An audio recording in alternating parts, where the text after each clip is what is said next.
नमस्कार दोस्तों। The political मंत्रा के जनता की बात के नए एपिसोड में हम बात करेंगे हाथरस में जो भी एक मासूम सी लड़की के साथ इतना भयावह जो व्यवहार हुआ है उसके बारे में बात करेंगे।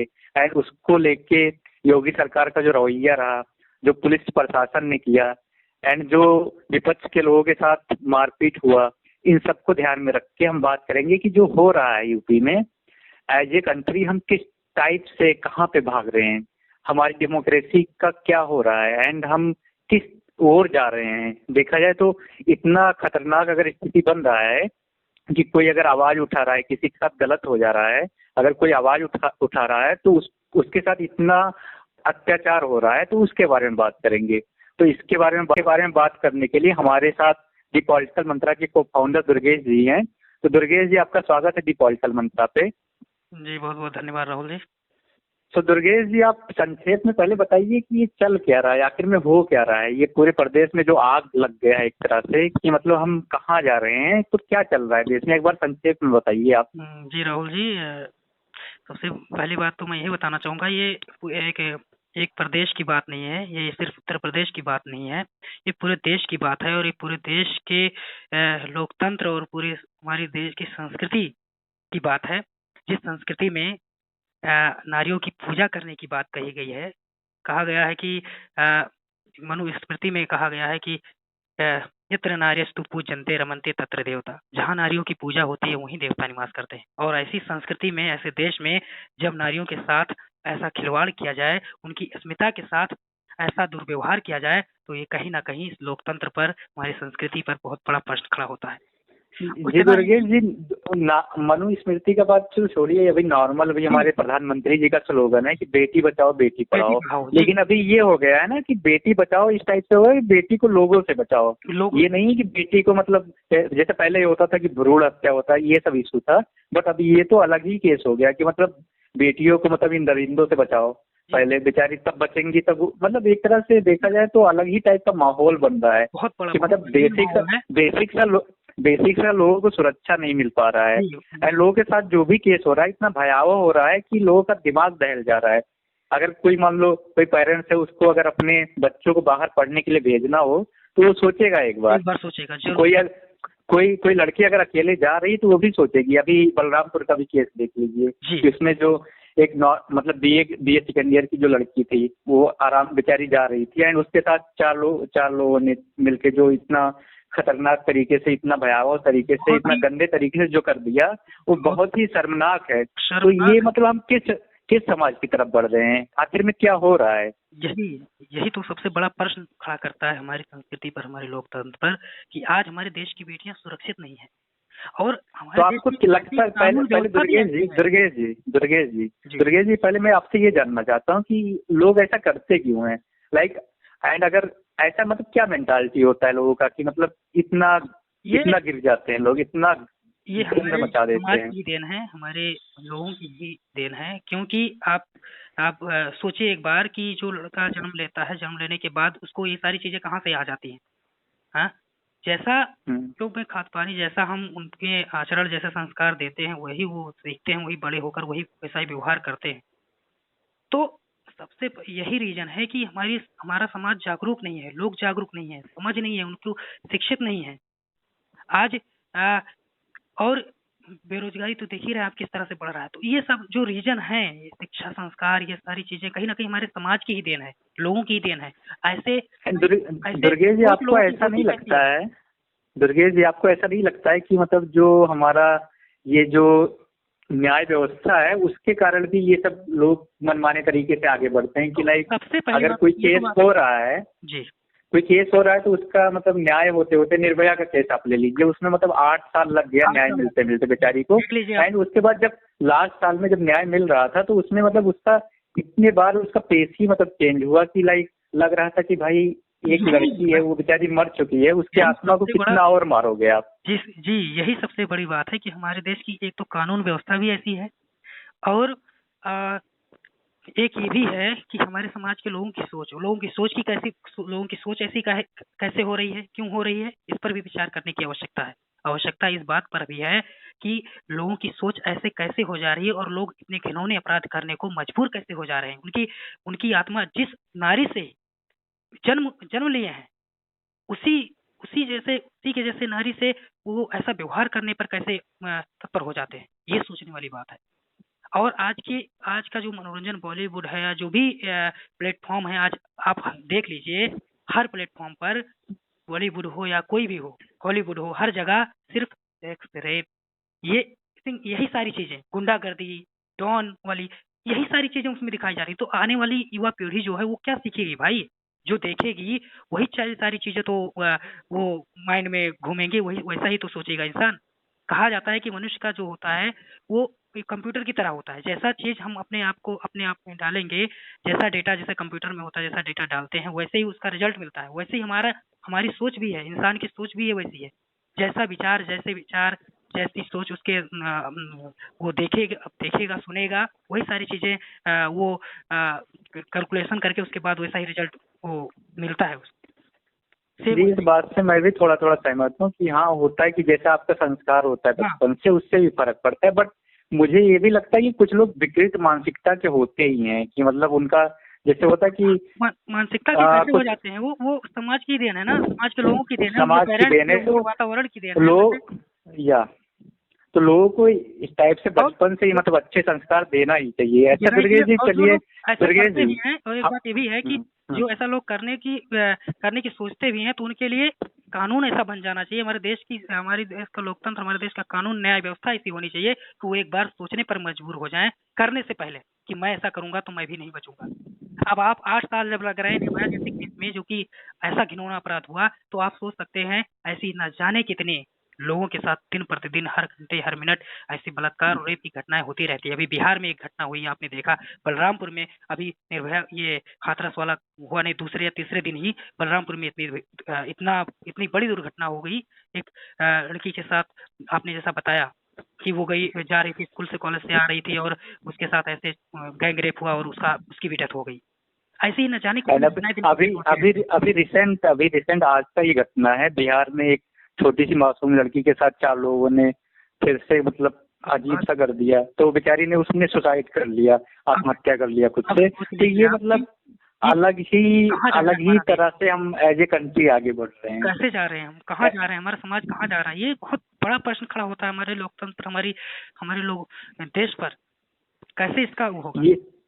ये तो इसका सोल्यूशन तो करना ही पड़ेगा, लोगों को सोचना पड़ेगा, समाज को इसके बारे में बात करना यही पड़ेगा, तो और यही गवर्नमेंट को तो भी फास्ट ट्रैक कोर्ट टाइप अब का लोग कुछ बनाना पड़ेगा लोग कि क्या कर रहे हैं कि लोग रेप जैसे केस को फास्ट ट्रैक कोर्ट की मदद से जल्दी सॉल्व करें। जो मुजरिम है तो उसको जल्दी से जल्दी क्यों सजा ना मिले, और सरकार कठोर से कठोर सजा क्यों ना मिले, सरकार तभी कुछ हो सकता है समाज का। जी, अब क्यों ना सरकार इसके लिए एक अलग से कानून बना दे कि ऐसे अपराध करने वालों को सख्त से सख्त सजा दी जाएगी, तुरंत फांसी या तुरंत ऐसा कुछ मैं नहीं कर रहा हूँ, लेकिन उसके उसको देखते हुए, संगीन जुर्म को देखते हुए उसके अनुसार ऐसा कर दिया जाए, उसकी तुरंत उसका समाधान उसका हो, उन लोगों को इंसाफ मिले। जी दुर्गेश जी, मैं भी सहमत हूँ कि रेप जैसे केस में तुरंत नार्को टेस्ट, ये सब जो टेस्ट होते हैं जिससे ये पता चल सके कि मतलब रियल में अपराधी कौन है, एंड तुरंत उसका मतलब सजा होना चाहिए, कठोर से कठोर लोग सजा इससे होना चाहिए। राजनीति, सबसे बड़ी बात हमारे देश की यही है कि लोग राजनीति खेलना शुरू कर देते हैं इस पर। कोई भी ऐसी घटना होती है तो वो नहीं सोचते हैं कि एक दिन ऐसे होते होते एक दिन हमारे साथ भी हो सकता है, हमारी माँ बेटियों के साथ भी ऐसी घटनाएं हो सकती हैं। तो क्यों ना हम संज्ञान ले, एक जिम्मेदार नागरिक होने के नाते हम एक ऐसा कुछ करें जिससे इसका जड़ से ही नाश हो जाए, जड़ से समाप्त हो जाए ये प्रॉब्लम।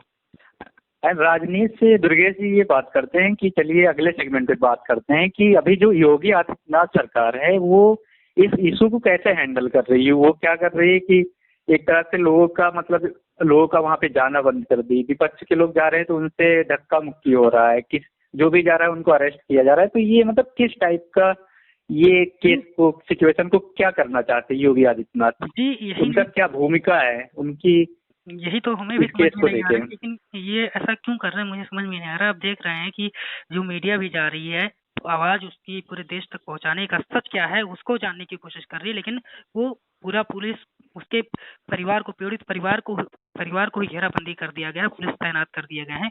अब ऐसा मुझे समझ नहीं आ रहा था कि ऐसा क्या जरूर है कि उनको जो आरोपी हैं उनको सजा दिलाने की बजाय इनके घर को ही नाकाबंदी करके और मीडिया को भी जाने से रोका जा रहा है, उनको धक्का मुक्की किया जा रहा है, उनके साथ बदसलूकी किया जा रहा है। यहाँ तक कि विपक्ष, राहुल गांधी की बात कर लिया, राहुल गांधी जा रहे थे, वो भी एक नागरिक हैं, जिम्मेदार नागरिक हैं, पक्ष में हैं, तो उनका भी कर्तव्य बनता है कि वो अपने प्रति अपनी जिम्मेदारियों को समझते हुए वो जाएं और उनका हाल चाल ले। लेकिन उनको भी रोका गया, उनके साथ बदसलूकी की गई। अब आपने वीडियो देखी। दूसरा बात ये है ना कि राहुल गांधी, चलिए ठीक है, राहुल गांधी से किसी का मतभेद हो सकता है, मनभेद हो सकता है, जो भी हो सकता है, बट ये इंसान विपक्ष का इंसान है। हाँ, लेकिन हर किसी का, अब हम भी एक नागरिक होने के नाते हम भी जाना चाहेंगे कि देखें और उसका दर्द समझें और उसका सोल्यूशन निकालें, उसका समर्थन करें, उसका साथ दें। नहीं, आप सोल्यूशन देखिए, आप सोल्यूशन का बात है कि आप सोल्यूशन देने की बात नहीं, मतलब हम आप क्या सोल्यूशन निकाल सकते हैं? हम एक आवाज ही उठा सकते हैं। जी जी,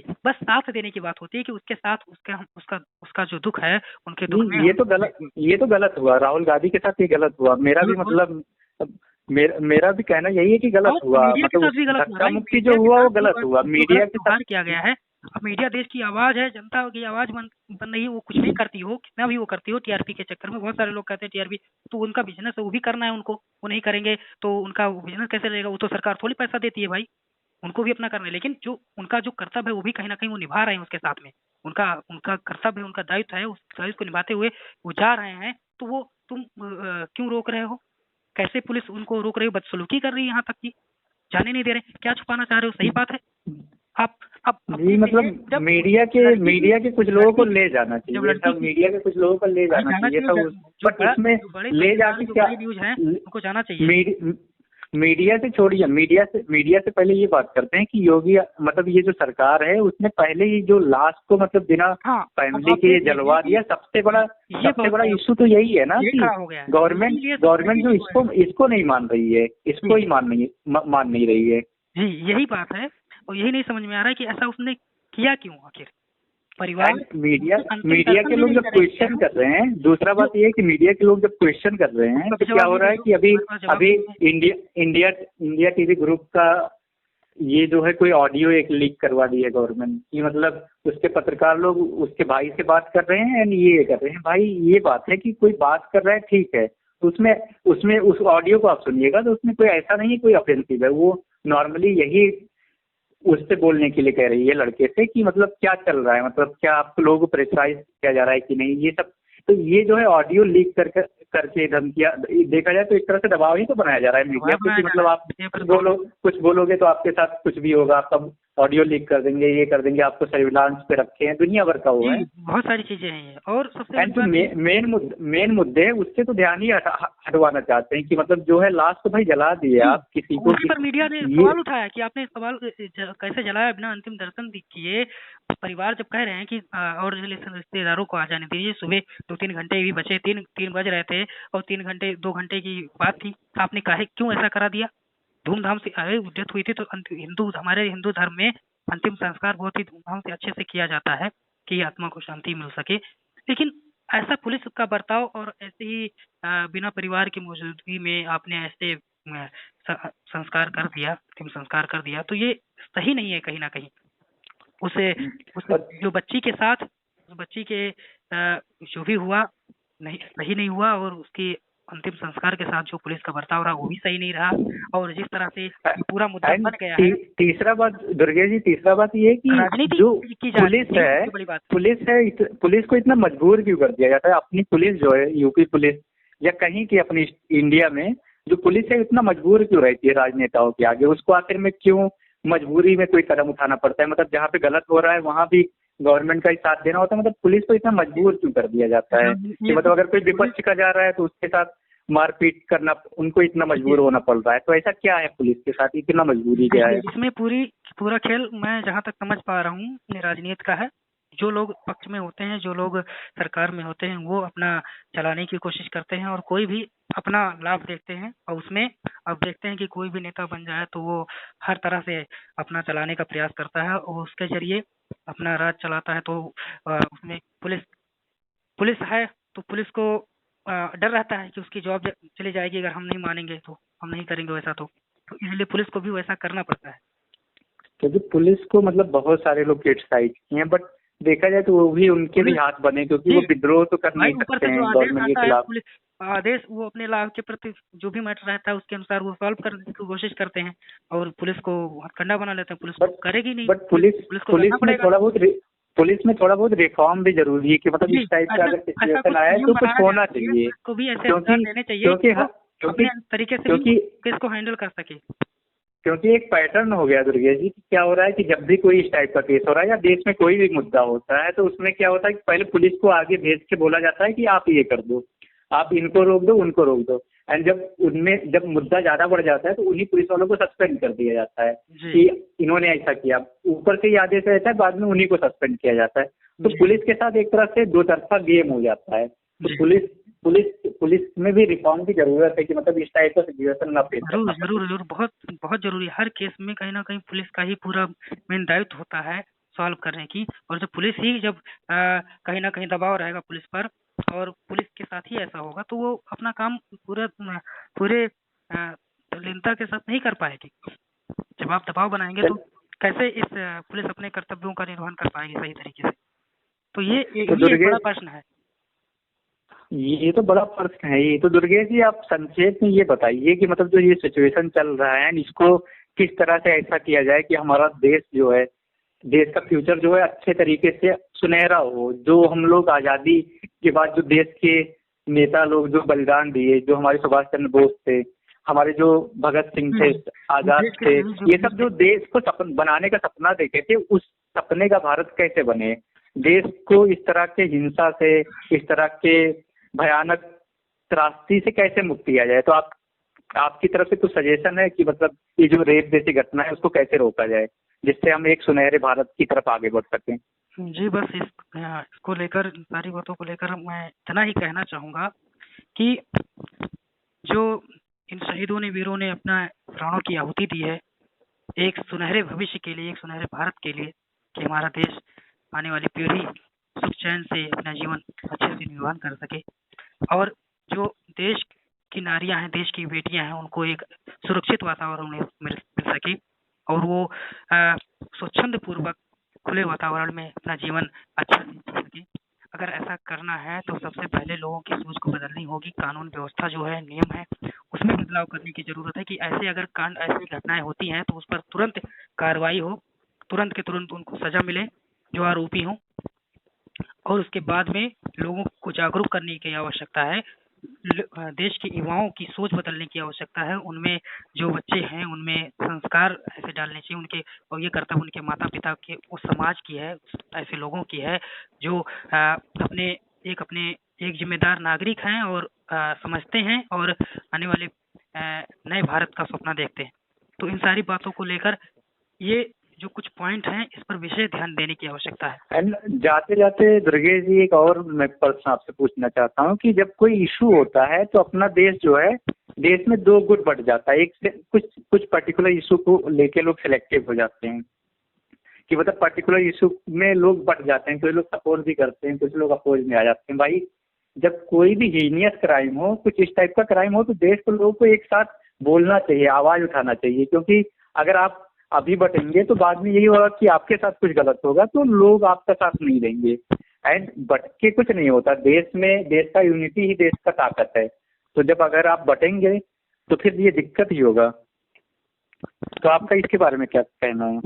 जी आपने सही बात कही है और यही सारी बातों को लेकर मैं बस इतना ही कहूँगा कि हर युवा अगर अपनी जिम्मेदारी समझ ले, देश का हर एक नागरिक अपने अपने कर्तव्यों को समझ ले, अपना दायित्व समझ ले और उन वीरों, उन शहीदों के सपनों को याद करे कि किस तरह से उन्होंने देश को आज़ादी दिलाई है, और इन सारी बातों को, अपने कर्तव्यों को ध्यान में रखते हुए अगर ये समझ ले कि हिंद का नवजोश हो तुम, क्रांति का उद्घोष हो तुम गगन में मेघ बनकर छा रहे हो, तुम ही धरा पर स्वर्ग को अपला रहे हो, जो हर गलत पर व्यक्त हो वो रोष हो तुम, हिंद का नवजोश हो तुम, क्रांति का उद्घोष हो तुम, जो बदल दे पूरे युग को, हाँ वही एक सोच हो तुम, हिंद का नवजोश हो तुम, क्रांति का उद्घोष हो तुम।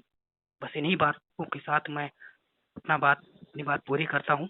अगर ये बात, पॉइंट की बात अगर हर व्यक्ति समझ जाए, हर एक जिम्मेदार नागरिक समझ जाए, चाहे वो नेता हो, चाहे वो राजनीति में हो, चाहे वो किसी भी पद पर हो, अगर इन सारी बातों को वो समझ जाए तो कहीं ना कहीं हमारा देश आगे बढ़ेगा और उन्नति करेगा और उन वीरों, उन महापुरुषों, उन शहीदों के सपनों पर खरा उतरेगा। ये मेरा बहुत बहुत धन्यवाद दुर्गेश जी, बहुत बहुत धन्यवाद द पॉलिटिकल मंत्रा से बात करने के लिए। बहुत बहुत तो धन्यवाद। इन्हीं चंद पंक्तियों के साथ हम नए एपिसोड में मिलेंगे कि जो भी है देश में वो होना चाहिए, अच्छे से होना चाहिए। आप अगर है देश में कुछ गलत हो रहा है तो उसके ऊपर आवाज उठाइए। नागरिक हैं और हमें मिलकर कदम बढ़ाना होगा, कदम बढ़ाना होगा जी, साथ मिलकर, चाहे वो विपक्ष हो, चाहे वो, ये देश आपका भी है, हमारा देश सबका है।